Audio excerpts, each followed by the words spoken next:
হতাশা মাদক দিয়ে দূর হয় না। হতাশা দূর হবে, বলে দিব, তিনটা জিনিস, মাত্র তিনটা। কয়টা ভাই?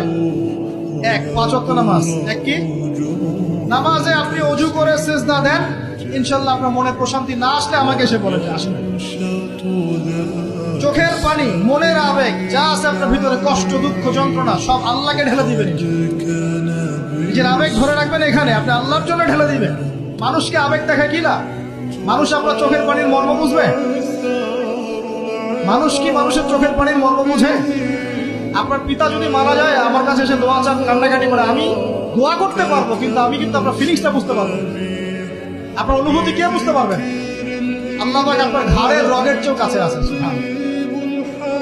সুবহান আল্লাহ পাক ঘাড়ের রগের চেয়ে কাছে আছে। গতকালকে বাংলাদেশের একজন বড় আলেমের সাথে একটা কনফারেন্সে ছিলাম। উনি বলছিলেন যে এক ব্যক্তি, এটা শোনেন, এক ব্যক্তি খুব তার শখ যে তিনি সাহাবীদের মতো নামাজ পড়া শিখবেন। কথা বুঝতে পারছেন? সাহাবীদের মতো নামাজ শিখবেন। তো একজন বরেণ্য আলেমের কাছে এসেছেন, এসে বলছেন যে আমাকে সাহাবীদের মতো নামাজ শিখিয়ে দেন। তখন সেই আলেম আরেকজন আলেমের সন্ধান দিয়েছেন, যা তুমি তার কাছে যাও, তিনি শেখাবেন। তো সেই ব্যক্তি তো অবাক হয়েছেন, কারণ যাকে প্রশ্ন করেছিলেন তিনি অনেক বড় মুহাদ্দিস, আর যার কাছে পাঠানো হচ্ছে তিনি অত বড় মুহাদ্দিস নন, কিন্তু আবেদ, আমল করেন। তাকে গিয়ে বলছেন উনি আমাকে পাঠিয়েছেন সাহাবীরা নামাজ শিখিয়ে দেন। তখন তিনি বলছেন ঠিক আছে, সুন্দর করে ওযু করে আসো, সুন্দর করে ওযু করে আসো। ওযু করার সময় খালি খেয়াল রাখবা যে আমি ওযু করছি শুধু আল্লাহর সন্তুষ্টির জন্য। কি খেয়াল রাখবেন? ওযু করছি শুধু আল্লাহকে রাজি খুশি করার জন্য ওযু করছি, আর কোনো উদ্দেশ্য নাই আমার। ওযু করতে যাচ্ছে, তিনি আবার বলছেন দাঁড়াও, শুধু আল্লাহকে রাজি খুশি করার জন্য ওযু। আবার শুরু করছেন, আবার বলছেন শোনো, শুধু আল্লাহকে রাজি খুশি করার জন্য ওযু করো।